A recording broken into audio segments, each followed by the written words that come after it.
welcome back to Hilltop Farm, and welcome to the diary for the farm for March 2021. Now, there's not a lot to actually show you in the garden, and as I've planted most of the seeds, well, all the seeds that I planted this month are actually in modules in the greenhouse here. There's nothing to show you other than a load of trays that are just dirt, because I did it yesterday, so nothing's happened.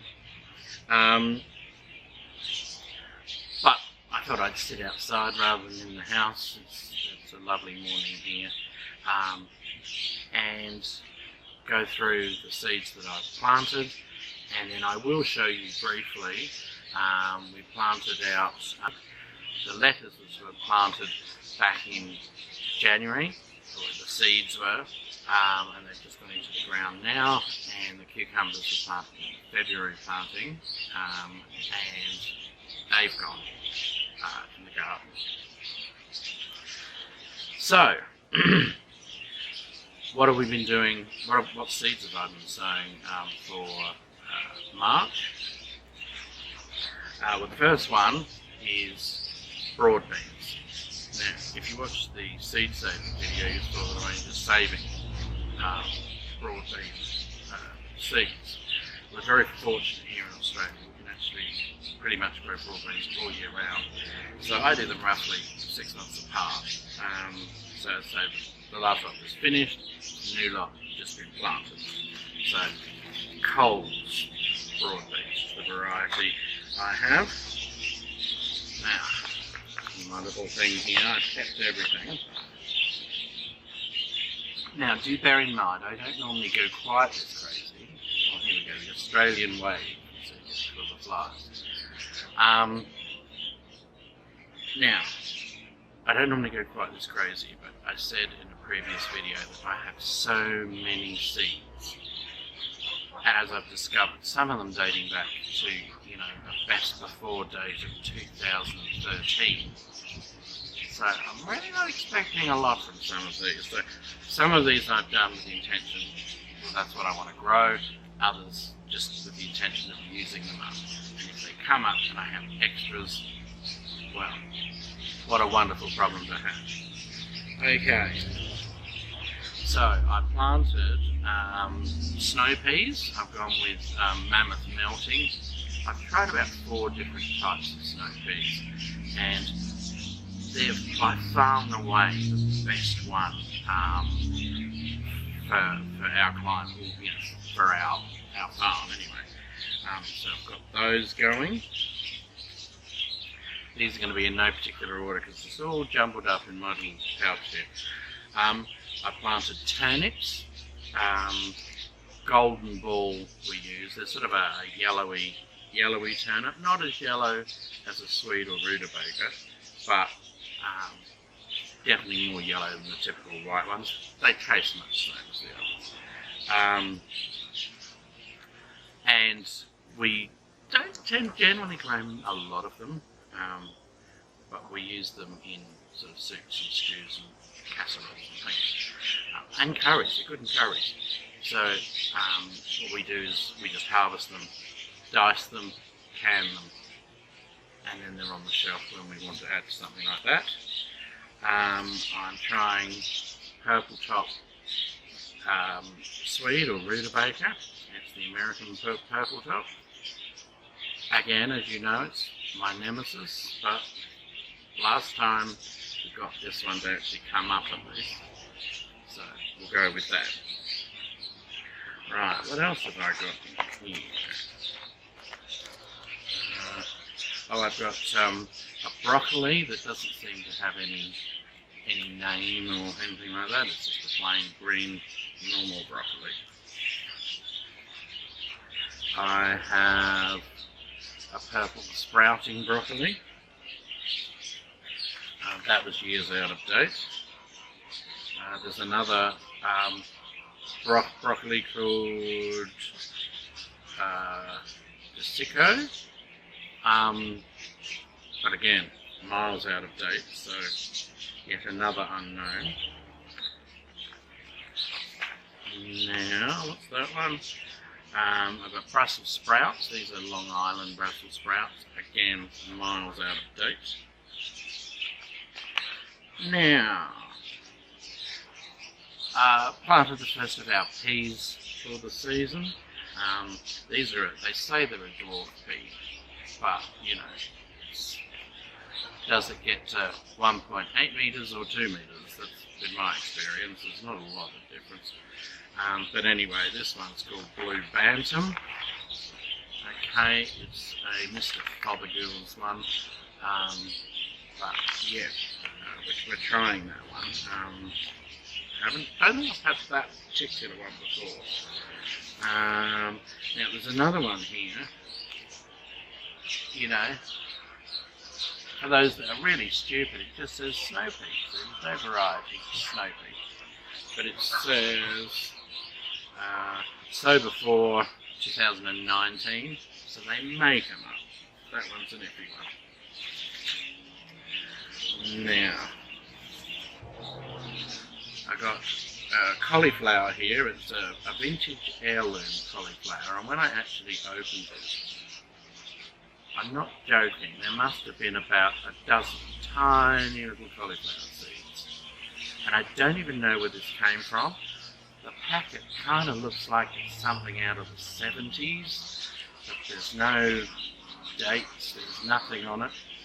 It does have a barcode, so it can't be that old, I suppose, but maybe the 80s. But anyway, I really don't have high hopes of that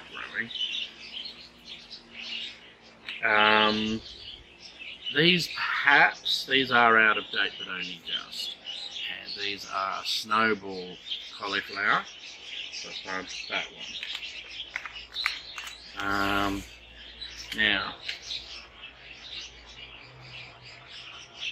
Now this is a Brussels sprout called Groninger. This particular one is from Baker's Creek Heirloom Seeds in the US, and so far Baker's Creek are the ones we have the best, I was going to say hatch rate, but germination rate. So I have high hopes for those coming up. Oh no, here's one. Here's another one. This is a Brussels sprout Everton special. Okay, don't have high hopes for this. This is a best before August 2015. Now, I'm not even going to attempt to say this because I'm not very good with names. I think it's because I'm dyslexic, but this one being what I think is French, I'm not even going to attempt to pronounce it. It is a red cabbage. The cabbages we grow here at Hilltop Farm, the red's always are the best. So I'm going to hold it up. You can read it for yourself. Okay, and again, it's from Baker's Creek. Okay, continuing on with the Baker's Creek range, have Chinese cabbage called Hilton. Never tried Chinese cabbage before. I mean, I've eaten it obviously, but I've never grown it, so we'll see what happens with that one. Now this we have permanently growing in the garden because if you didn't know, I breed budgies, budgerigars. I breed them for exhibition, and rainbow chard is something that they have, I have on hand to feed them every day, as well as what we eat in the house, so I have to have it all year round. So we've always got that, and I've just started the next lot off. We have a Perfection Drumhead Savoy cabbage, again from Baker's Creek. A Sugarloaf cabbage, which are out of date. Again, another name that I'm not even going to insult anyone's ears by attempting. I'll hold it up and show you, but again, cabbage from Baker's Creek. See that? hopefully you can read it. Okay. What else have I got? I think we're almost done. We've got sugar snap peas. They're the other peas we normally have. Now I've got a broccoli marathon. It's an F1. I haven't tried this before. It was one of those when COVID hit and everyone went crazy buying seeds and you couldn't get anything. Out of desperation, it's the only one I could come across, and I haven't yet used it. It's from Mr. Fothergill's, so we'll see what that's like. More purple sprouting broccoli. This is an early purple sprouting broccoli, and again, it's from Baker's Creek, so have high hopes for that. Oh, now I have a green sprouting broccoli. Mr. Fothergill's, out of date in the middle of 2017. So, you know. So you see what I mean? All the ones that are in date, I don't have any qualms about. But there's a lot that are out of date. Now, so if they come up, it's a bonus. I figure I'm going to have a couple of our beds that are literally going to be full of oddments, because I think a lot of them will just get one or two things come up. So, yeah, rather than have a bed of, you know, a particular broccoli, or, you know, I think I'm going to have a couple of beds that's got a couple of this and a couple of that and one of that, and, well, that's okay. It's all food. So that's what has been planted, and hopefully in April, not only will we be able to show you what's come up, what we're planting in April, I'll be able to show you out of that lot what's actually come up. There's no point in showing you any of the things that came up in February, because I did that a week ago, and there's not any dramatic changes there. So, before I take you, and I'm just going to quickly show you where we planted out the lettuce. And those of you that are wondering, we normally do plant lettuce and radishes monthly throughout the year. I haven't this month because I was late planting last month. And I think if you've watched February Diary, you will know that I planted an awful lot of radishes, all different varieties again, trying to use them up. So I think we're going to have a glut of them, so I think skipping a month will not be an issue. Now before I take you down and do that, I just want to touch on a particular subject. There is a YouTuber that is part of the homesteading family, whose family is in crisis right now. Her name is Heather, and her channel is The Needy Homesteader. Needy as into need bread. I've been following Heather probably 6 years at least, maybe 7. She was learning to can. She bought her canner around the same time I bought mine. She was learning to can at the same time, and she was learning from the same 2 or 3 YouTubers as I was, and we noticed each other message back and forth on their comments in their YouTube channels. And Heather and I emailed back and forth 2 or 3 times, and we participated in a couple of collaborations a few years ago. And I was devastated to find out that the Valentine's Day weekend, she and her youngest 2 children, who are 8 and 5, and her husband were involved in a horrific car accident. Her husband, Matt, who was the most delightful man, was tragically killed outright. It was a drunk driver that hit them head on. And Heather herself, for the first 3 days, wasn't expected to live. There was a brain injury, but she survived that. And she's got 2 broken arms, broken ribs, she had a punctured lung, her feet were broken, one leg was so badly crushed they had to sort of replace bone with what she sort of called the bionic bits, but absolutely horrific. Her children, her son Mason, 2 broken arms and broken leg, and the daughter, she had sort of one broken collarbone on one side and a broken arm, broken leg. Anyway, it just doesn't bear thinking about. And as I say, apart from their own injuries, they've got a long road ahead to recover physically. I don't know how you recover long term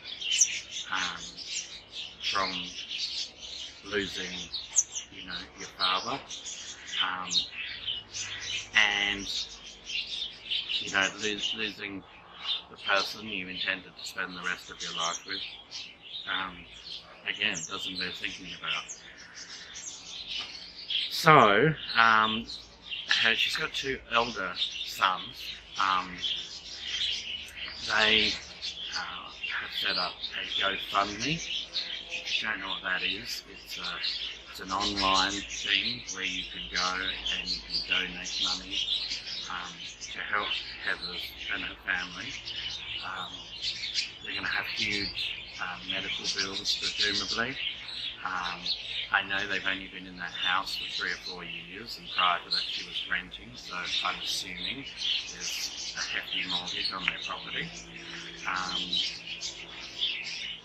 And, she's gone from having a husband that provided well for them to nothing. So, if you go to that, if you can, I'll leave a link in the description below. If you can go to that and possibly donate what you can to help Heather.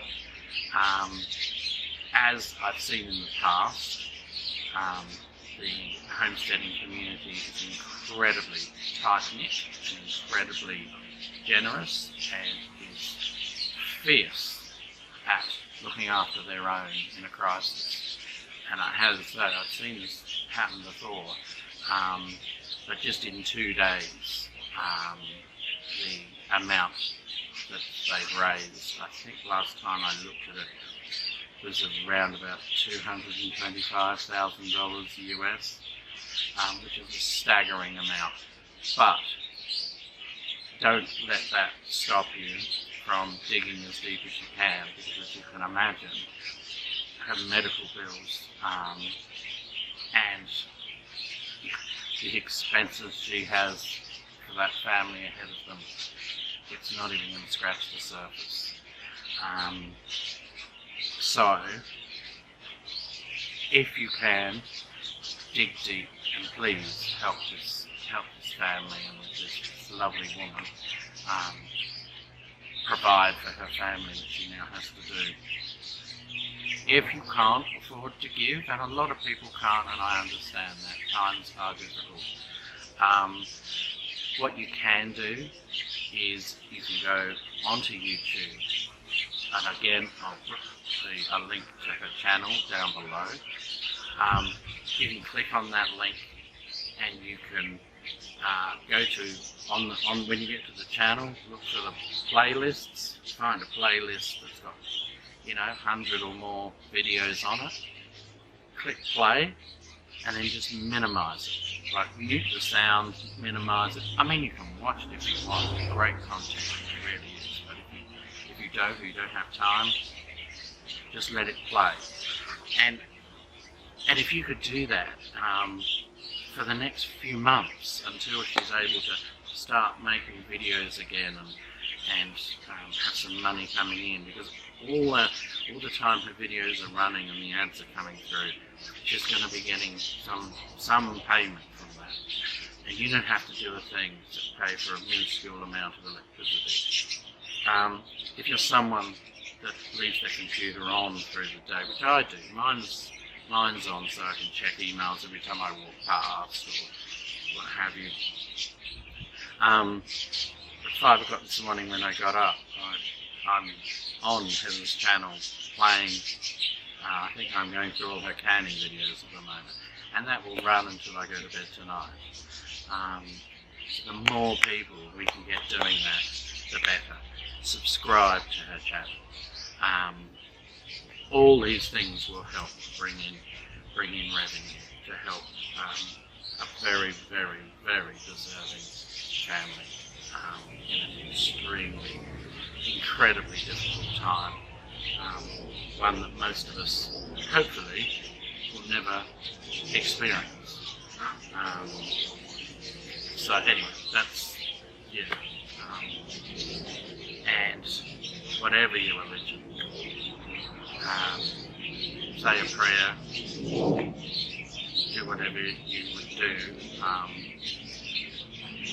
To my Wiccan followers, light a blue candle, send out positive affirmations to her and her family. It all helps. There's not enough love in the world. Okay, let's go and have a look at these lettuces and radishes. Okay, before we disappear, I don't know if you remember, but I showed you this the other week, the February thing. This was sort of all overgrown and had sort of dying potatoes and corn and goodness knows what else in it. As you can see, the end one still has to be cleared. Then we've got garlic coming up in that bed there. But these ones here, these have all been prepared. We cover them over with all the straw and sawdust shavings that come out of our rabbit cages. Okay, and we let the beds rest for a few months, and all those things I showed you earlier that I planted will be going, well, a lot of them will be going along here.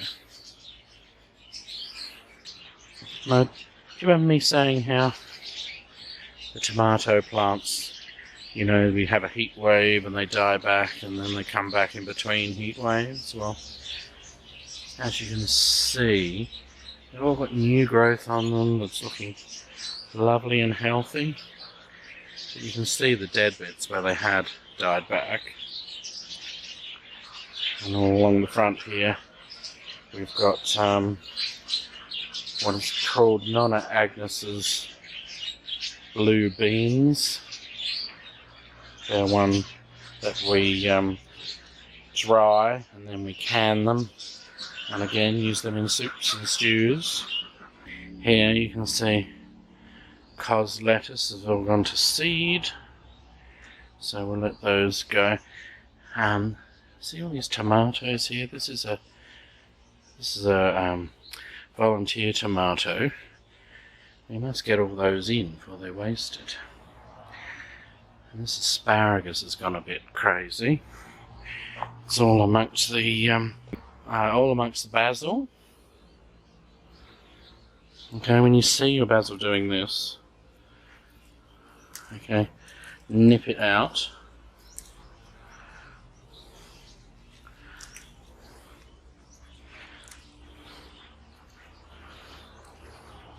And I used to work for an Italian family, and one of them told me once that when you pick these, if you put them in a small bottle with some olive oil and you leave it for a few weeks. Give them a bit of a crush before you put them in there. You leave it for a few weeks. It makes lovely basil scented olive oil for all your Italian cooking. Okay, we've got some heads forming here. Anyone know what to do about these whitefly? Not had them before, and I'm told I'm lucky, but there's lots of them. If you have a look, they're really thick. Someone said soapy water, but anyway, if anyone's got any environmentally friendly ways to get rid of them, leave a comment in the description below. Okay, now here our January lettuce has gone in, the ones we planted in January, and right at the back, at the bottom of those stakes, are our cucumbers. Okay, we've got our bottle on a stick here to... someone actually asked me the other day what they're for. They saw them out the front. It's a bit of a bird deterrent. Helps keep the pigeons, which we have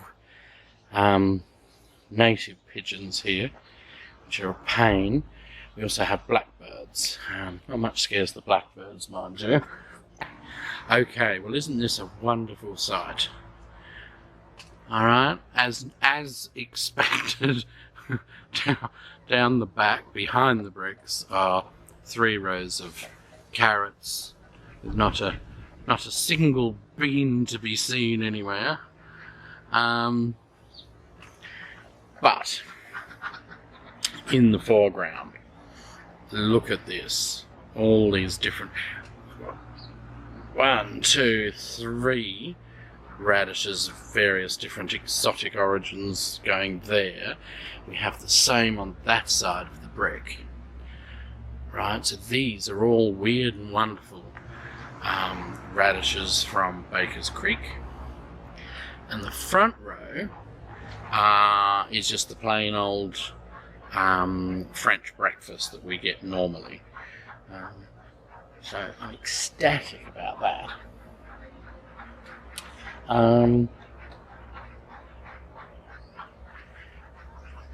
Yes. And the leeks are doing well, as you can see. We're starting to harvest them.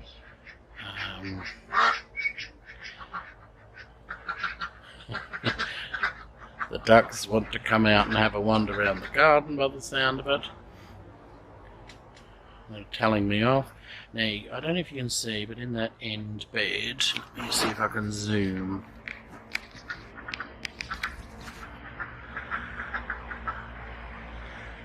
Yeah, beyond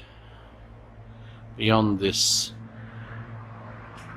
which is the radish is going to seed. See, that's the Swiss chard that I said we always keep on hand because of the budgies.